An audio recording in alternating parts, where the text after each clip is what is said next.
Guys good evening, শুভ সন্ধ্যা। তো তোমরা দেখতেই পাচ্ছ আমাদের তরমুজ খেতে দেখো সব কিন্তু হয়ে গেছে। তো দেখো আমাদের তরমুজ খেতে তরমুজ ছোট্ট ছোট্ট ধরছে, এই দেখতে পাচ্ছ, এই যে দেখো লাউর মতো দেখা যাচ্ছে না, কিন্তু তরমুজটা এরকমই হয়। এটা যেমন সবুজ দেখছো, এটা দেখবে কদিন পরে হলুদ হলুদ হয়ে যাবে, ওপরটা হলুদ হবে, কতগুলো কালো হবে, কতগুলো ডোর ডোর সাদা সাদা হবে।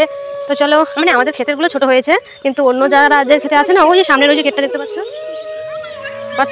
ওরা মানে ওগুলো বড় বড় হয়েছে, আমাদের ক্ষেতগুলো ছোটই আছে। তো চলো দেখি ওই ক্ষেত্রে তোমাদের দু একটা দেখাই। হ্যাঁ, বড় হয়েছে, মানে গাছগুলো এতটা ঘন হয়ে গেছে যে দেখাই যাচ্ছে না তরমুজগুলো। ঠিক আছে, আছে ভেতরেও ওই দেখো ছোটো ছোটো আছে, এর থেকে আরও বড় বড় আছে, কিন্তু সেগুলো দেখাই যাচ্ছে না।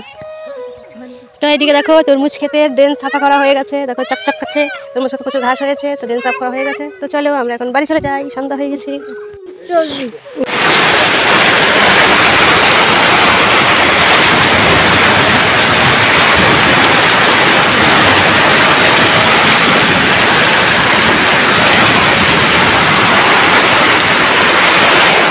Good morning. তো দেখতেই পাচ্ছ, দেখো আজকে সকালবেলার বৃষ্টিতে কি অবস্থা করে দিয়েছে। কালকে তোমাদের দেখালাম যে আমাদের তরমুজ ক্ষেতটা কত সুন্দর ছিল। দেখো আজকে একদিনের বৃষ্টিতে একদম পুরো ভাসিয়ে দিয়েছে। দেখো চারিপাশটা একদিনের বৃষ্টিতে জল জল জল হয়ে গেছে।